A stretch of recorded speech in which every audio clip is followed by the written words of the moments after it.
오늘따라 바람이 참 차갑네요. 요양병원을 나서는 길은 언제나 그렇듯 발걸음이 무겁습니다. 창밖으로 보이던 앙상한 겨울 나무가지가 제 마음 같아서 한참을 멍하니 바라보다 나왔어요. 병실에 누워있는 남편은 이제 제가 다녀가는지 옆집 할머니가 다녀가는지조차 구분하지 못합니다. 그저 멍하니 허공을 응시하는 그 눈동자를 보고 있으면 지난 40년 세월이 도대체 어디로 흘러가 버린 건지 허무하기만 해요. 버스를 타려다 문득 건너편에 걸린 현수막 하나가 눈에 들어왔습니다. 철거 예정지역 출입 금지. 아, 저기가 아직도 남아있었군요. 곧 대단지 아파트가 들어선다며 요란스럽게 공사를 예고하던 그곳. 제가 젊은 날 가장 치열하게 울고 웃으며 버텨냈던 옛 동네였습니다. 무엇에 홀린 듯 저는 횡단보도를 건너 그 낡은 골목 입구로 들어섰습니다. 사람들이 모두 떠나고 정막만 감도는 그곳엔 깨진 유리창과 주인이 버리고 간 낡은 의자들만이 뒹굴고 있더군요. 그리고 그 차가운 회색빛 시멘트 벽을 마주한 순간 저는 27년 전 그날 밤의 냄새를 맡았습니다. 매캐한 연탄가스 냄새, 눅눅한 곰팡이 냄새, 그리고 뼛속까지 시리게 파고들던 그해 겨울의 절망적인 공기. 그래요. 1998년. 대한민국 사람이라면 누구나 가슴 한구석에 멍울처럼 남아있을 그 숫자. IMF라는 낯선 영어 단어가 우리네 삶을 송두리째 뒤흔들었던 그해 겨울을 기억하시나요? TV를 틀면 나라가 망했다는 뉴스가 쏟아지고 멀쩡하게 회사를 다니던 이웃집 가장이 하루아침에 노숙자가 되어 서울역을 배회하던 시절이었습니다. 장롱 깊숙이 넣어두었던 금가락지며 아이들 돌반지까지 꺼내어 놔라. 빚을 갚겠다고 줄을 서던 참으로 순박하고도 슬픈 시절이었죠.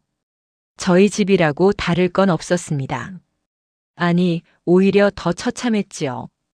중소기업의 자재를 납품하던 남편의 사업은 도미노처럼 무너졌습니다.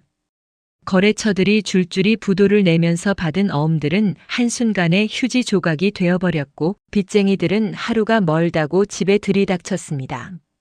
현관문에는 붉은색 압류 딱지가 덕지덕지 붙었고 전화벨이 울릴 때마다 저는 심장이 덜컥 내려앉아 아이들 입을 틀어막고 숨을 죽여야 했습니다.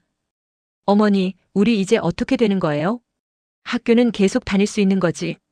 불안해하는 중학생 딸아이와 초등학생 아들의 눈망울을 보며 저는 아무 말도 해줄 수가 없었습니다. 그저 괜찮다, 아빠가 해결하실 거야 라는 거짓말만 앵무새처럼 반복할 뿐이었죠.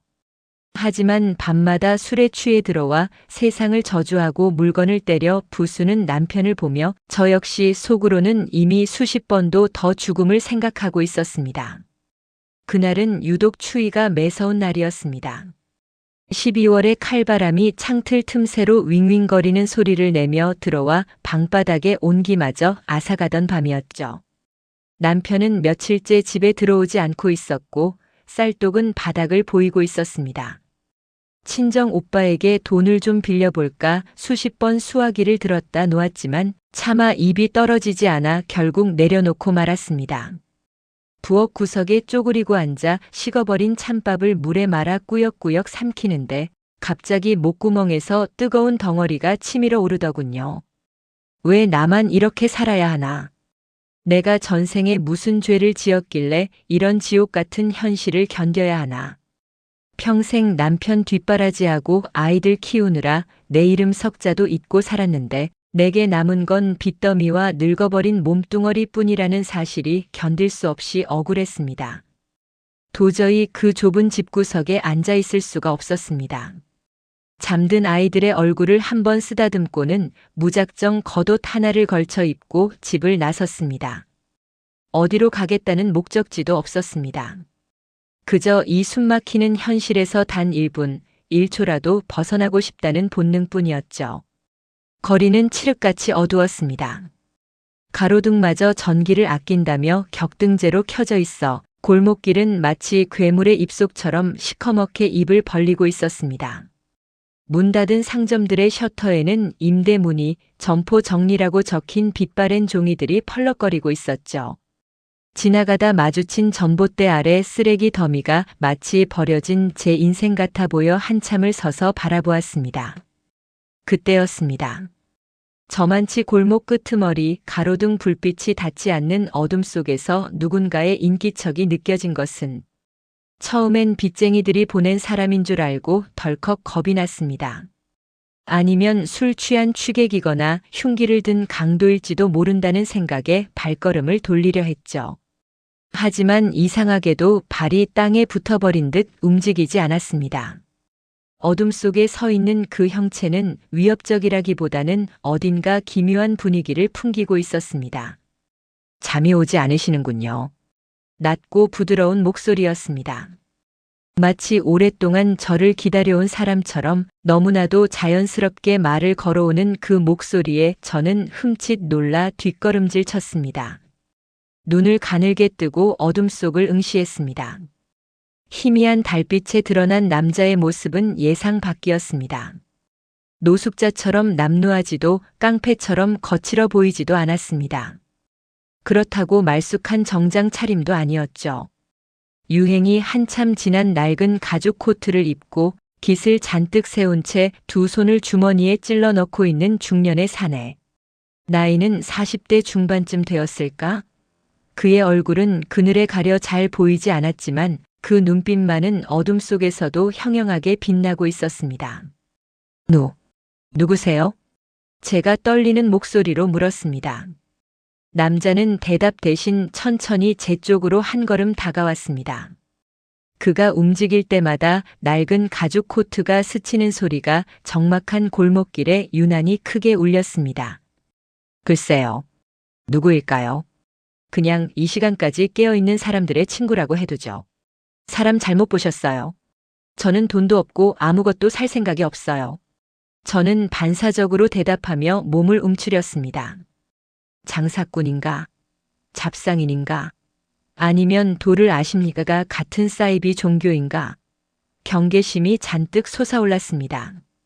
하지만 남자는 제 말에 나지막이 웃음을 터뜨렸습니다. 비웃음이 아니었습니다. 마치 철없는 아이의 투정을 받아주는 어른처럼 묘하게 관조적인 웃음이었죠. 돈이라. 다들 돈이 없다고 하죠. 특히 요즘 같은 세상엔. 하지만 사모님, 제가 팔려는 건 돈으로 살 수 있는 시시한 물건들이 아닙니다. 쌀이나 연탄 아니면 남편분이 날린 어음 같은 걸 해결해 드리는 사람은 더더욱 아니고요. 그는 저를 빤히 쳐다보았습니다. 마치 제 겉옷 속에 감춰진 낡은 내복과 그 안에 숨겨진 불안한 심장. 박동까지 꿰뚫어 보는 듯한 시선이었습니다. 저는 그저 교환을 원할 뿐입니다. 사모님이 지금 간절히 원하지만 입 밖으로 내지 못하는 그것. 그리고 사모님이 가지고 있지만 스스로는 절대 버리지 못하는 그것. 무슨 뚱딴지 같은 소리를. 비켜요. 경찰을 부르기 전에. 저는 센 척하며 소리쳤지만 목소리는 형편없이 떨리고 있었습니다. 사실 경찰을 부를 힘도 용기도 없었으니까요. 그리고 무엇보다 이상하게도 이 남자와의 대화를 끊고 싶지 않다는 설명할 수 없는 호기심이 제 발목을 잡고 있었습니다. 집에 들어가 봤자 저를 기다리는 건 싸늘한 냉골과 빛, 독촉장뿐이라는 현실이 오히려 이 낯선 남자 앞보다 더 무섭게 느껴졌기 때문일까요? 남자는 제 반응을 예상했다는 듯 고개를 끄덕였습니다. 그리고는 주머니에서 담배를 한 대 꺼내 물더니 불을 붙이지 않은 채 손가락 사이로 빙그르르 돌리며 말했습니다. 대부분 그렇게 말씀하시죠. 경찰을 부르겠다, 소리를 지르겠다. 하지만 사모님은 그러지 않으실 겁니다. 왜냐하면 사모님은 지금 텅 비어 계시니까요. 뭐라고요? 텅 비어 있다고요. 아침부터 저녁까지 가족 걱정, 돈 걱정으로 머릿속은 꽉 차 있지만 정작 당신이라는 사람은 그 어디에도 없지 않습니까? 지금 이 시간에 이 추운 골목길을 혹격. 옷 하나 입고 배회하는 이유도 그 때문 아닙니까? 집이라는 공간이, 가족이라는 존재가 더 이상 당신을 채워주지 못하니까. 심장이 쿵 하고 내려앉는 것 같았습니다. 누구에게도 들키고 싶지 않았던, 아니 저 스스로도 인정하고 싶지 않았던 제 마음속 깊은 곳의 치부를 낯선 타인이 아무렇지 않게 끄집어낸 기분. 발가벗겨진 듯한 수치심과 동시에 누군가 내 마음을 알아주었다는 묘한 안도감이 동시에 밀려왔습니다. 당신, 대체 뭐 하는 사람이야? 말씀드렸지 않습니까? 거래를 하러 온 사람이라고. 자, 제 눈을 보세요. 저는 지금 사모님께 아주 특별한 제안을 하려는 겁니다. 남자는 한 걸음 더 가까이 다가왔습니다. 이제 그의 얼굴이 가로등 불빛에 희미하게 드러났습니다. 깊게 패인 주름 그리고 어딘가 슬픔이 서려 있는 듯 하면서도 날카로운 눈매. 그는 저를 위협하려는 게 아니었습니다. 오히려 저를 유혹하고 있었습니다. 육체적인 유혹이 아니었습니다. 그것은 영혼의 밑바닥을 건드리는 훨씬 더 본질적이고 위험한 유혹이었습니다. 이 추위에 떨고 계시는군요. 몸이 추운 게 아니라 마음이 시려서 떠시는 겁니다. 제가 가진 것 중에 사모님께 드릴 만한 게 딱 하나 있습니다. 아주 따뜻하고 부드럽고 당신이 잊고 살았던 자신을 되찾게 해줄 만한 것. 그는 천천히 자신이 입고 있던 낡은 가죽 코트의 단추를 풀기 시작했습니다. 그 동작이 너무나 느릿하고 정성스러워서 저는 숨을 멈추고 그를 바라보았습니다. 저 남자는 대체 나에게 무엇을 주려는 걸까? 이 깊은 밤 아무도 없는 골목길에서. 지금 생각해보면 그때 저는 도망쳤어야 했습니다. 상식적인 사람이라면 당연히 뒤도 돌아보지 않고 뛰었어야 했죠. 하지만 1998년의 저는 그리고 벼랑 끝에 몰려있던 저는 그러지 못했습니다. 그 남자가 내민 손길이 어쩌면 이 지옥 같은 현실에서 나를 구해줄 유일한 동아줄일지도 모른다는 착각. 아니, 착각이라도 좋으니 제발 누군가가 나를 좀 봐달라는 절규. 그것이 저를 그 자리에 못 박히게 만들었습니다. 남자는 코트를 벗어 팔에 걸치더니 흰 와이셔츠 차림으로 제 앞에 섰습니다. 영하 10도의 추위 속에서도 그는 전혀 추운 기색이 없었습니다. 오히려 그의 몸에서는 기이한 열기가 뿜어져 나오는 것 같았습니다. 사모님은 무엇을 원하십니까? 아니, 질문을 바꾸죠. 사모님은 무엇을 버리고 싶으십니까? 어머니라는 이름, 아내라는 굴레, 아니면 희망이 보이지 않는 내일? 그의 질문은 송곳처럼 제 가슴을 찔렀습니다. 버리고 싶은 것. 너무나 많았습니다. 무능력한 남편도 짐처럼 느껴지는 아이들도 빚쟁이들의 고함 소리도 다 버리고 도망치고 싶었습니다. 그냥 나 혼자 어디론가 증발해 버리고 싶었습니다. 하지만 차마 입 밖으로 낼 수 없었던 그 금기된 욕망을 남자는 너무나 평온한 얼굴로 묻고 있었습니다. 저한테 뭘 원하시는 건데요? 제가 겨우 입을 떼어 물었습니다. 남자는 묘한 미소를 지으며 대답했습니다. 제가 원하는 건 간단합니다. 사모님의 그 고독을 저에게 파십시오. 대신 저는 사모님께 자유를 드리겠습니다. 고독을 팔고 자유를 산다. 도무지 이해할 수 없는 선문답 같은 소리였습니다. 하지만 그 순간 그 말이 왜 그렇게 달콤하게 들렸을까요? 마치 악마의 속삭임처럼 혹은 신의 계시처럼. 어떻게요? 어떻게 그게 가능한데요? 방법은 아주 쉽습니다. 지금 이 순간 당신을 올가매고 있는 모든 도덕과 윤리 책임감을 내려놓으시면 됩니다. 그리고 그는 들고 있던 코트를 제 어깨 위로 툭 하고 덮어주었습니다. 순간 묵직한 가죽 냄새와 함께 남자의 체온이 그리고 낯선 담배 냄새가 훅 끼쳐왔습니다. 그 냄새는 불쾌하기보다는 아찔할 정도로 매혹적이었습니다. 남편에게서 맡았던 찌든 술 냄새와는 다른 거칠고 야생적인 살아있는 수컷의 냄새였습니다. 이 코트를 입으십시오. 그리고 저와 함께 이 골목을 걸어 나가시는 겁니다. 단 뒤는 돌아보지 마시고 집에 두고 온 아이들 생각도 알아놓은 남편 생각도 하지 마시고 오직 당신 여자로서의 당신만을 생각하며 걷는 겁니다. 그의 목소리는 최면을 거는 듯 했습니다. 코트의 온기가 얼어붙은 제 몸을 녹이자 거짓말처럼 눈물이 터져 나왔습니다. 왜 우는지도 몰랐습니다. 그저 서러웠고 그저 따뜻했습니다. 평생 누군가에게 보호받고 싶었지만 늘 누군가를 보호해야만 했던 저에게 처음으로 누군가가 씌워준 이 투박한 외투 한 벌이 그렇게 사무치도록 고마웠습니다. 저는 떨리는 손으로 코트 자락을 움켜쥐었습니다. 이걸 입고 따라가면 어떻게 되는 걸까?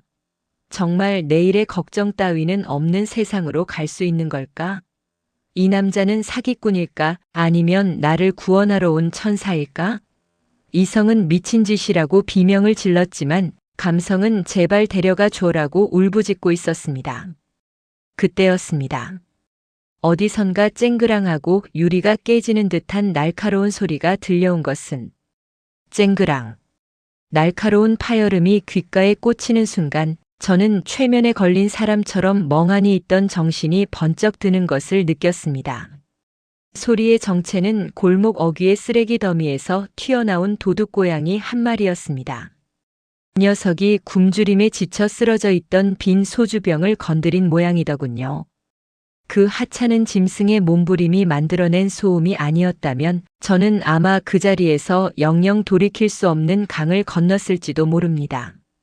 저는 황급히 제 어깨를 감싸고 있던 묵직한 가죽 코트를 벗어내리려 했습니다.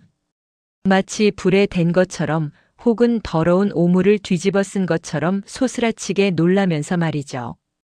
방금 전까지 그토록 달콤하고 따뜻하게 느껴졌던 그 옷의 무게가 순식간에 죄책감이라는 납덩이로 변해 제 어깨를 짓누르기 시작했기 때문입니다. 집에는 배를 골고 있는 새끼들이 있는데 남편은 빚쟁이에게 쫓겨 사경을 헤매고 있는데 제가 감히 이 낯선 남자의 온기에 기대어 위로를 받다니요. 그건 사치였습니다. 아니, 그건 죄악이었습니다. 어머니라는 이름의 여자가 저질러서는 안 될 가장 추악한 배신이라고 생각했습니다. 이거 가져가세요. 제가 잠시 미쳤나 봅니다. 저는 떨리는 손으로 코트를 벗어 남자에게 내밀었습니다. 하지만 남자는 그것을 받아들지 않았습니다.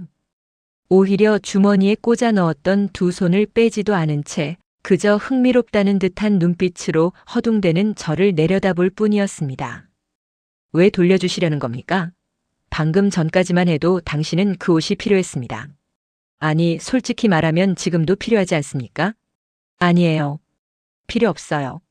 난 그냥 잠시 추워서 정신이 어떻게 됐던 거예요. 추운 건 죄가 아닙니다, 사모님. 추우면 옷을 입어야 하고 배가 고프면 먹어야 하고 외로우면 누군가의 품이 필요한 법입니다. 그건 짐승이나 사람이나 똑같은 생존 본능이죠. 그런데 왜 당신은 그 당연한 본능을 미친 짓이라고 매도하십니까? 남자의 목소리에는 묘한 힘이 실려 있었습니다. 나지막하지만 단호하고 부드럽지만 폐부를 찌르는 날카로움. 그는 한 발자국도 물러서지 않고 저를 압박해 들어왔습니다. 당신은 스스로를 너무 가혹하게 다루고 있어요. 나라가 망했다고 해서 남편이 사업을 말아먹었다고 해서 당신의 인생까지 싸구려 땡처리 물건 취급을 받아야 하는 건 아닙니다. 안 그렇습니까? 저는 그 말에 입술을 깨물었습니다. 입안에서 비릿한 피맛이 느껴졌습니다. 그의 말이 구구절절 옳았기 때문입니다. 그해 겨울 대한민국은 거대한 슬픔의 도가니였습니다. TV에서는 연일 금모으기 운동을 보여주며 국민의 애국심을 호소했지만 정작 골목 안쪽 우리네 삶은 처참하게 무너져 내리고 있었죠. 저는 결혼 폐물을 몽땅 털어 팔고도 모자라 아이들 돌반지까지 헐값에 넘겨야 했습니다. 그것만으로 부족해 친정 어머니가 쌈짓돈으로 쥐어주신 꼬깃꼬깃한 만 원짜리 몇 장까지 남편의 빚을 막는 데 써버렸습니다. 그렇게 발버둥 쳤지만 돌아오는 건 여자가 집구석에서 살림을 어떻게 했길래 이 지경이냐는 시댁 식구들의 비난과 엄마 학원비 안 줘? 라고 보채는 철없는 아이들의 투정뿐이었습니다. 나는 없었습니다. 어디에도 나는 없었습니다. 그저 빚 갚는 기계, 밥 해주는 식모, 감정바지 쓰레기통만이 존재했죠. 그런데 이 낯선 남자가 이름도 성도 모르는 이 타인이 난생 처음으로 저에게 당신은 소중하다고 말해주고 있는 겁니다. 그 말이 너무나 고마워서 동시에 너무나 서러워서 견딜 수가 없었습니다. 당신이 내 속을 어떻게 알아요? 당신이 내 인생을 살아보기라도 했어? 함부로 말하지 말아요. 다 안다는 듯이 굴지 말라고요. 저는 악을 썼습니다. 제 방어기제였습니다. 이 남자에게 들켜버린 제 연약한 속살을 감추기 위한 처절한 몸부림이었죠. 하지만 남자는 제 고함에도 눈 하나 깜짝하지 않았습니다. 오히려 한 걸음 더 가까이, 이제는 제 숨결이 닿을 만큼 가까이 다가왔습니다. 압니다. 너무나 잘 알죠. 당신 같은 눈을 한 사람들을 수없이 봐왔으니까요. 새벽 첫 차를 기다리는 서울역 대합실에서 한강 다리 위를 서성이는 그림자 속에서, 그리고 바로 여기 이 캄캄한 골목길에서 모두가 당신처럼 말합니다. 나는 괜찮다. 나는 버틸 수 있다. 가족을 위해서라면 희생할 수 있다. 하지만 그 속은 이미 새카맣게 타들어가 재만 남았다는 걸 본인만 모르고 있죠. 그는 천천히 손을 뻗어 제가 억지로 벗으려다 반쯤 걸쳐진 코트 깃을 다시 여며주었습니다. 그의 손길은 투박했지만 섬세했습니다. 마치 깨지기 쉬운 도자기를 다루듯 조심스러운 손길에 저는 저항할 힘을 잃고 굳어버렸습니다. 사모님, 솔직해지십시다. 오늘 밤 집을 나온 이유가 정말 단순히 답답해서입니까? 아니면 다시는 그 집으로 돌아가고 싶지 않아서입니까? 정곡을 찔린 저는 숨을 멈췄습니다. 네, 맞습니다. 사실은 도망치고 싶었습니다. 아이들 자는 얼굴을 보며 나왔지만 마음 한구석에는 이대로 영영 사라져버리면 차라리 편하지 않을까 하는 무서운 생각이 도사리고 있었습니다. 남편이 죽어버렸으면 좋겠다고 저주했던 밤들, 아이들이 짐덩어리처럼 느껴져 펑펑 울었던 날들. 그 추악한 속내를 이 남자는 훤히 들여다보고 있었습니다. 제가 파는 건 물건이 아닙니다. 저는 기회를 팝니다. 당신이 그토록 원했지만 세상의 눈치가 보여서 착한 아내, 콤플렉스 때문에 참아 가지지 못했던 그 이기심을 팝니다. 이기심이라고요? 네, 이기심이요. 왜 당신만 희생해야 합니까? 왜 당신만 참고, 당신만 아프고, 당신만 울어야 합니까? 남편은 술이라도 마시고 깽판이라도 치지, 당신은 그 화를 어디에 풉니까? 가슴속에 꾹꾹 눌러 담아서 화병이 나 문드러질 때까지 기다리실 겁니까?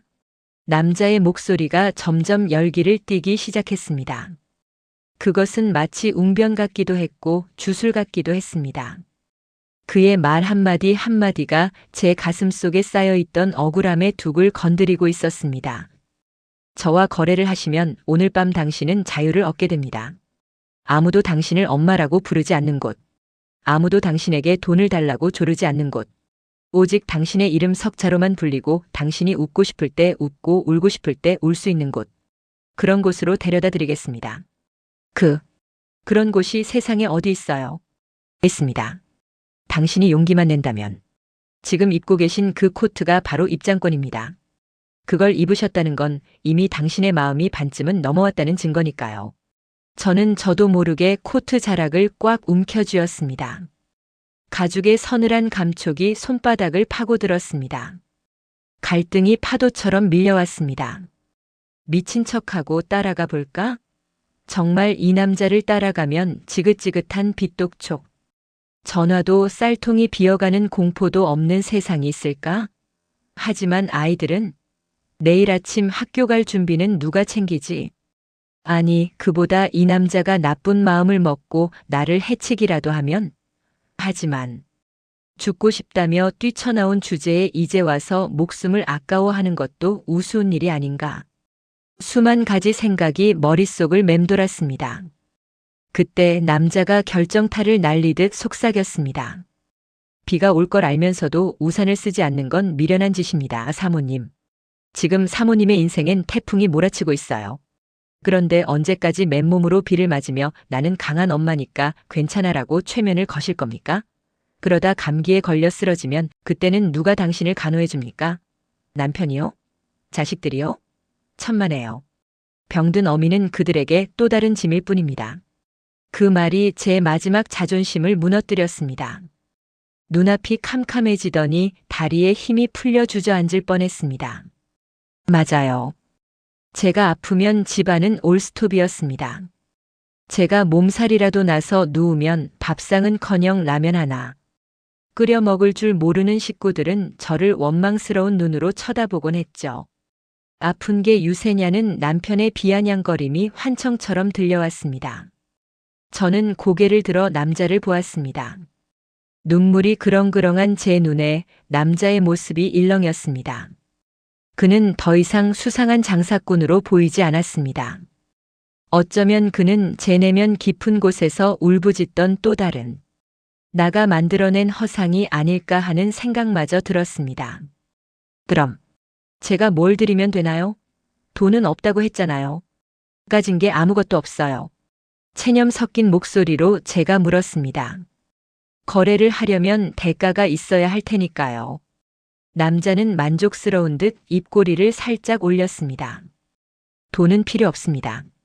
제가 원하는 대가는 당신의 기억입니다. 기억이라니요? 당신을 고통스럽게 하는 그 모든 기억들. 남편의 사업 실패, 가난했던 어린 시절, 자식들에 대한 과도한 책임감. 저를 따라오시는 동안 당신은 그 기억들을 하나씩 꺼내어 이 길바닥에 버리시면 됩니다.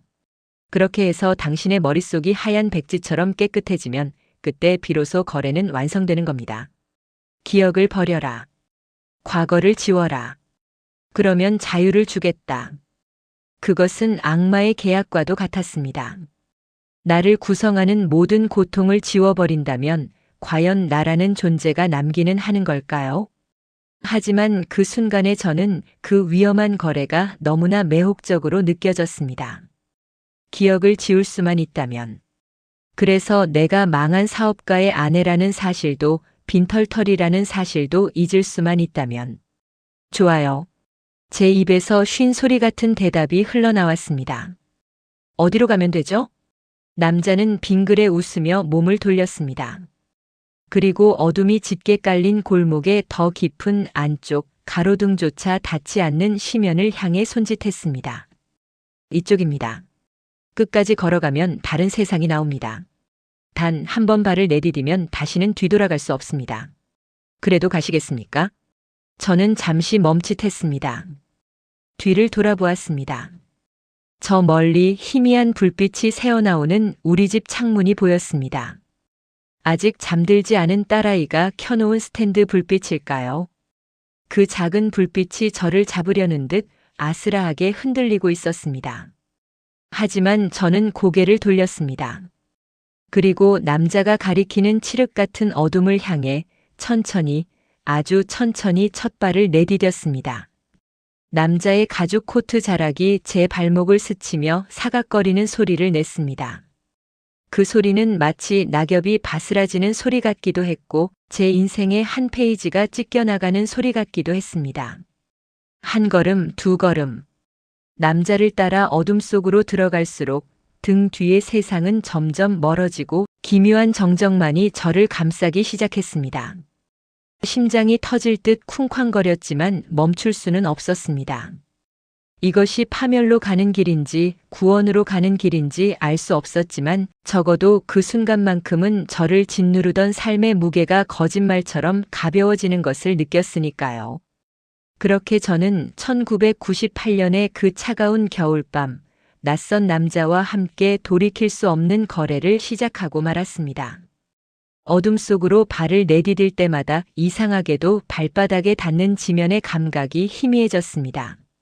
마치 손뭉치 위를 걷는 것처럼 아니면 깊은 물속을 유영하는 것처럼 현실감이 사라져갔죠. 그 남자의 뒤를 따라 걷는 그 짧은 시간 동안 제 머릿속을 꽉 채우고 있던 빚쟁이들의 고함, 소리와 남편의 한숨소리, 아이들의 칭얼거림이 거짓말처럼 멀어졌습니다. 마약이 이런 기분일까요? 모든 고통이 마비되고 오직 저 앞서 걷는 남자의 구두 굽소리만이 세상의 전부인 것처럼 느껴졌습니다.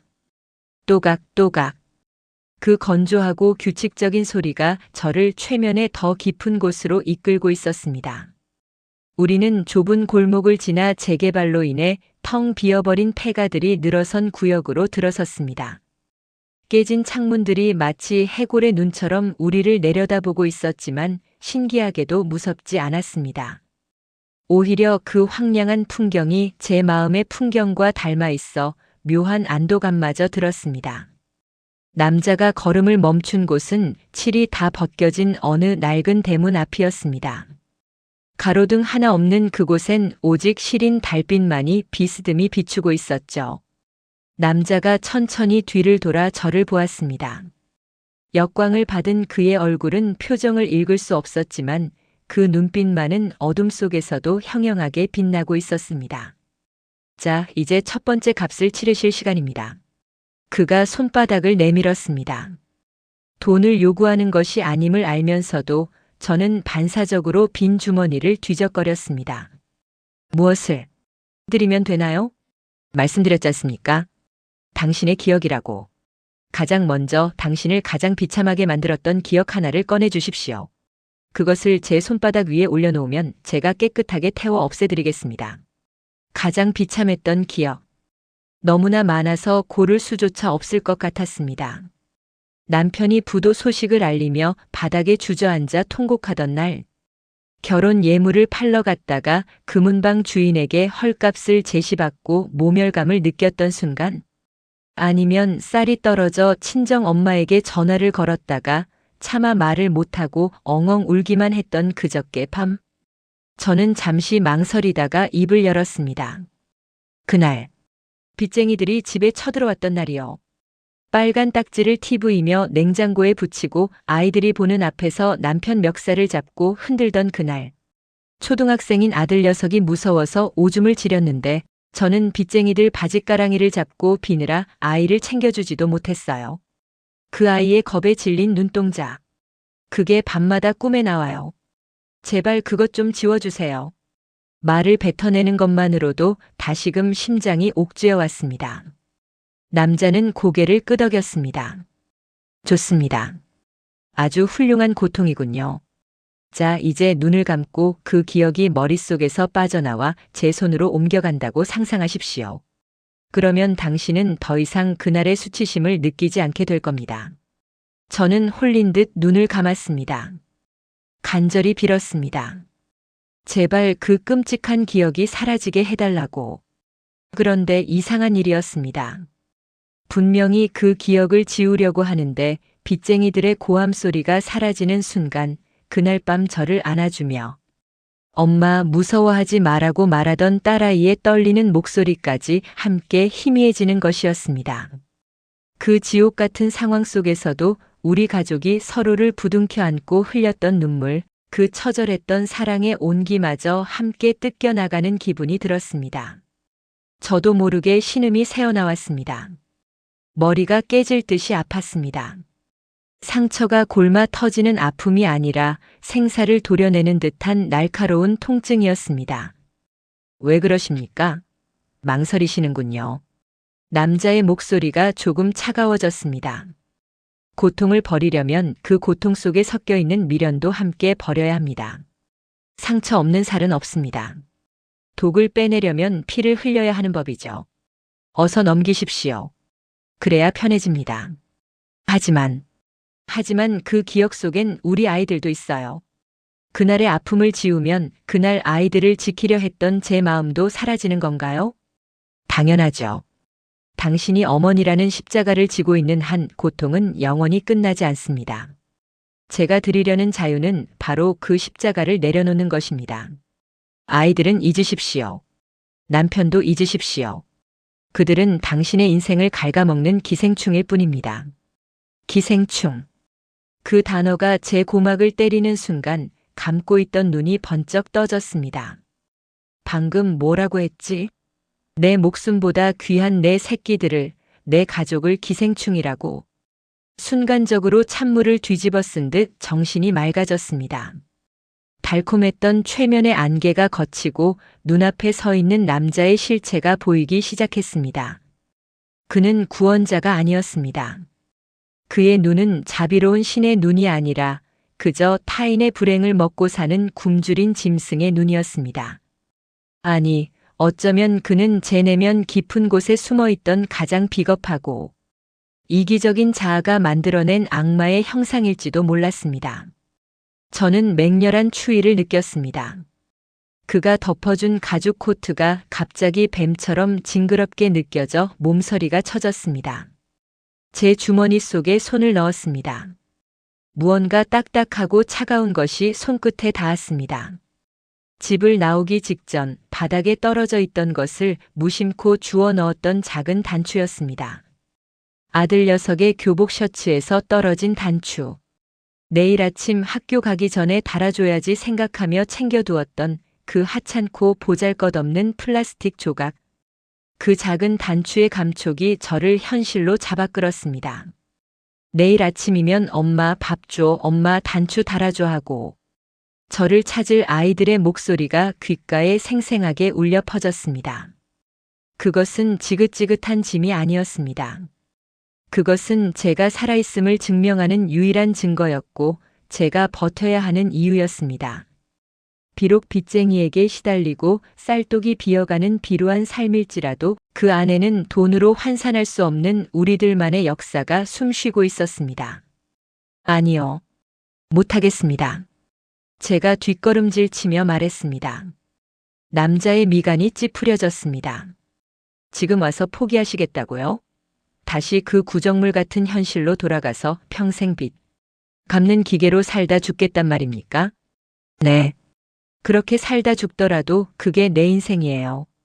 당신 말대로 고통스러워서 죽고 싶을 때도 많았지만 그래도 우리 아이들 웃는 얼굴 한 번 보면 다 잊혀지는 게 애미 마음이에요. 당신은 모르겠지만 나는 알아요. 그 고통조차도 사랑의 다른 이름이라는 걸. 저는 어깨에 걸치고 있던 가죽 코트를 거칠게 벗어던졌습니다. 코트가 바닥에 툭 떨어지자 살을 애는 듯한 12월의 칼바람이 얇은 옷가지 사이로 파고들었습니다. 하지만 그 추위가 오히려 반가웠습니다. 그것은 살아있는 감각이었으니까요. 가져가세요, 당신의 그 잘난 자유. 나는 그냥 짐 짊어지고 살랍니다. 비가 오면 맞으면 되고 태풍이 불면 엎드려 있으면 언젠가 지나가겠죠. 내 새끼들 놔두고 나 혼자 도망가는 천국이라면 그건 천국이 아니라 지옥보다 못한 곳이에요. 남자는 바닥에 떨어진 자신의 코트를 물끄러미 내려다보았습니다. 그리고는 천천히 고개를 들어 저를 바라보았습니다. 처음 보았을 때의 그 매혹적인 눈빛은 사라지고 어딘가 쓸쓸하고 공허해 보이는 텅 빈 눈동자만이 남아 있었습니다. 후회하실 겁니다, 사모님. 오늘 밤이 지나면 당신은 다시 울게 될 겁니다. 후회해도 내가 합니다. 울어도 내가 울고요. 내 인생이니까. 저는 그 말을 마지막으로 뒤돌아섰습니다. 그리고 뛰기 시작했습니다. 어둠 속에서 저를 부르는 소리가 들리는 것 같았지만 귀를 막고 달렸습니다. 숨이 턱 끝까지 차오르고 폐가 찢어질 듯 아팠지만 멈추지 않았습니다. 제가 달려가는 곳은 칠흑 같은 어둠의 끝이 아니라 희미하지만 따뜻한 불빛이 기다리는 나의 집이었습니다. 골목을 빠져나오자 저 멀리 우리 집 대문 앞에 쪼그리고 앉아있는 작은 그림자가 보였습니다. 딸아이였습니다. 엄마가 없어진 걸 알고 겉옷도 입지 않은 채 나와서 오들오들 떨며 기다리고 있었던 겁니다. 엄마! 저를 발견한 아이가 맨발로 뛰어왔습니다. 저는 달려오는 아이를 부서져라 껴안았습니다. 아이의 차가운 몸에서 나는 냄새, 익숙한 살냄새. 그것은 그 어떤 남자의 향수보다 그 어떤 달콤한 유혹보다 저를 안심시키는 구원의 냄새였습니다. 미안해. 엄마가 미안해. 잠깐 바람 좀 쐬고 왔어. 엄마 어디 갔었어? 아빠가 깨서 엄마 찾는데. 무서웠단 말이야. 울먹이는 아이의 등 뒤로 열린 현수막 사이로 남편의 기침 소리가 들려왔습니다. 여전히 가난하고 여전히 빚더미에 앉아있고 여전히 내일이 막막한 현실. 하지만 그 순간 저는 깨달았습니다. 제가 있어야 할 곳은 낯선 남자가 약속한 자유로운 낙원이 아니라 바로 이 지지고 볶는 전쟁터 같은 나의 집이라는 것을요. 저는 아이의 손을 잡고 집 안으로 들어갔습니다. 등 뒤에서 불어오는 바람이 윙윙거렸지만 더 이상 춥지 않았습니다. 제 주머니 속에는 아직 그 남자가 주지 못한, 아니 제가 거부한 거래의 대가가 남아 있었습니다. 그리고 꽉 쥔 손안에는 아들의 교복 단추가 보석처럼 단단하게 박혀 있었습니다. 그날 밤 저는 다시는 낯선 골목을 기웃거리지 않겠다고 맹세했습니다. 비록 이 삶이 나를 갉아먹을지라도 뼈만 남을 때까지 내 가족을 지키겠다고. 그것이 1998년 겨울, 제가 악마와의 거래를 파기하고 선택한 제 운명이었습니다. 다시 2025년의 겨울바람이 제 뺨을 스치고 지나갑니다. 정신을 차려보니 저는 낡은 시멘트 담벼락에 손을 짚은 채 하염없이 그 어두운 골목 안쪽을 응시하고 있었습니다. 27년 전 제가 홀린 듯 걸어 들어갔다가 도망쳐 나왔던 바로 그 길입니다. 이제 곧 포크레인이 들어와 모든 것을 허물고 나면 이곳엔 번듯한 아파트 단지가 들어서겠지요. 그날 밤 저를 유혹했던 그 남자와의 기억도 가로등 불빛 아래 흩날리던 먼지처럼 흔적 없이 사라질 겁니다. 저는 잠시 눈을 감고 그날 이후에 제 삶을 파노라마처럼 돌려봅니다. 그 남자의 제안을 거절하고 집으로 돌아갔던 그날 밤. 이후 과연 제 인생은 해피엔딩이었을까요? 아니요, 천만에요. 현실은 드라마가 아니더군요. 그날 밤 엄마 품에 안겨 안도했던 딸아이는 대학 등록금이 없어 휴학을 반복해야 했습니다. 겁에 질려 오줌을 지렸던 아들. 녀석은 기가 죽어 사춘기 내내 방문을 걸어 잠그고 저와 눈도 마주치지 않았죠. 남편은 끝내 재기하지 못했습니다. 일용직을 전전하며 술에 절어 살다가 결국 뇌졸중으로 쓰러져 10년 넘게 제 수발을 받고 있습니다. 솔직히 고백하겠습니다. 지난 27년 동안 저는 수천 번도 더 후회했습니다. 남편의 대소변을 받아내던 새벽 식당 주방에서 설거지를 하다 갈라진 손가락이 쓰려올 때 자식들이 제 마음도 몰라주고 가슴에 못을 박는 말을 던질 때 그때마다 저는 1998년 그 골목길을 떠올렸습니다. 그때 그 가죽 코트를 입을 걸. 그때 그 남자를 따라가서 내 기억을 다 지워버릴 걸. 그랬다면 지금쯤 나는 이름 모를 어느 휴양지에서 우아하게 샴페인이나 마시며 살고 있지 않았을까? 그런 부질없는 상상이 저를 괴롭힐 때가 많았습니다. 그 남자가 말했던 자유라는 것이 늙고 병든 지금에 와서는 더욱더 사무치게 그리웠으니까요. 하지만 여러분, 오늘 다시 이 자리에 서서 깨닫습니다. 제가 그때 팔지 않았던 것, 제가 악착같이 움켜쥐었던 그 고통스러운 기억들이 결국은 지금의 저를 만들었다는 사실을요. 만약 그때 기억을 팔아버렸다면 저는 고통만 잊은 게 아니었을 겁니다. 남편이 처음으로 월급 봉투를 가져와 멋쩍게 웃던 날의 설렘도 잊었을 테고, 딸아이가 시집 가던 날 신부 대기실에서 저를 끌어안고 엄마 고생했어라고 속삭여주던 그 따뜻한 체온도 잊었을 겁니다. 손주 녀석이 처음으로 할머니라고 불렀을 때 세상을 다 가진 것 같았던 그 벅찬 환희도 제 것이 아니었겠지요. 그 남자는 몰랐던 겁니다. 인간의 삶이란 고통과 행복이 시실과 날실처럼 촘촘하게 엮여있는 옷감이라는 것을요. 고통의 실을 뽑아내면 행복의 무늬도 함께 풀려버려 결국은 아무것도 남지 않은 누더기가 된다는 것을요.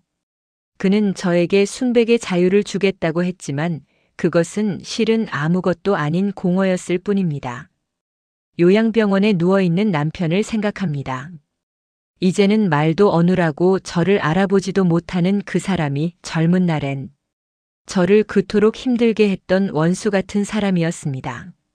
하지만 어제 면회를 갔을 때 제가 깎아준 사과를 오물거리는 그 쭈글쭈글한 입을 보며 저는 묘한 연민을 느꼈습니다. 미움도 원망도 세월이라는 채에 걸러지고 나니 그저 함께 늙어가는 처지에 대한 짠함만이 남더군요. 제가 만약 1998년에 도망쳤다면 저는 이용서의 감정도 배우지 못하고 죽었겠지요. 남편의 곁을 지키는 것이 제 의무여서가 아닙니다. 그저 그 모진 세월을 함께 견뎌낸 전우이에 대한 마지막 예의이자 제 인생을 완성하는 방식이기에 저는 오늘도 그의 기저귀를 갑니다. 문득 27년 전 그 남자의 정체가 궁금해집니다. 그는 정말 누구였을까요? 어쩌면 그는 실존 인물이 아니었을지도 모릅니다. 감당할 수 없는 현실 앞에서 제 나약한 마음이 만들어낸 환영이었을 수도 있고, 아니면 우리가 인생의 밑바닥에 떨어질 때마다 찾아와 시험에 들게 하는 마음속의 악마였을 수도 있겠죠. 혹은 저처럼 삶의 무게를 견디다 못해 먼저 어둠 속으로 사라져버린 어느 가여운 영혼이었을지도 모릅니다. 지금도 이 도시 어딘가에는 1998년의 저처럼 벼랑 끝에 서 있는 사람들이 있겠지요. 차가운 골목길에서 혹은 한강 다리 위에서 누군가가 내민 위험한 유혹의 손길을 바라보고 있을지도 모릅니다. 다 잊게 해줄게. 편하게 해줄게. 라는 그 달콤한 속삭임 앞에서 흔들리고 있을 그들에게 저는 70년의 세월을 건너가 말해주고 싶습니다. 버티라고. 도망치지 말고 그 지옥 같은 하루를 그저 살아내라고요. 비가 오면 맞고 눈이 오면 떠십시오. 그 차가운 감각이 당신이 살아있다는 증거입니다. 지금 당신을 짓누르는 그 무거운 짐이 언젠가는 당신을 지탱해주는 근육이 될 것입니다. 자식들이 짐 같아 보여도 결국 그들이 당신을 다시 집으로 돌아가게 만드는 이정표가 될 것입니다. 저는 이제 발길을 돌립니다. 골목 안쪽에서 윙윙거리는 바람 소리가 마치 그 남자의 휘파람 소리처럼 들리지만 저는 더 이상 뒤를 돌아보지 않습니다. 제 주머니 속에는 아들의 떨어진 단추 대신 손주 녀석이 사준 따뜻한 핫팩이 들어 있습니다. 이 소소한 온기 하나면 충분합니다. 화려한 가죽 코트는 없어도 낡았지만 내 냄새가 배어있는 이 패딩 점퍼가 저에게는 더 잘 어울립니다. 버스 정류장으로 걸어가는 제 그림자가 길게 늘어집니다. 구분 등 느릿한 걸음걸이. 누가 봐도 볼품없는 노파의 모습이겠지만 저는 제 그림자가 부끄럽지 않습니다. 이 그림자는 도망친 자의 것이 아니라 치열하게 싸우고 버텨낸 승리자의 것이니까요. 오늘 저녁엔 시장에 들러 동태나 한 마리 사야겠습니다. 남편은 못 먹더라도 밥상 머리에 앉아 혼자서라도 따뜻한 찌개, 국물을 떠먹으며 저 자신에게 말해주고 싶습니다. 고생했다. 잘 버텼다.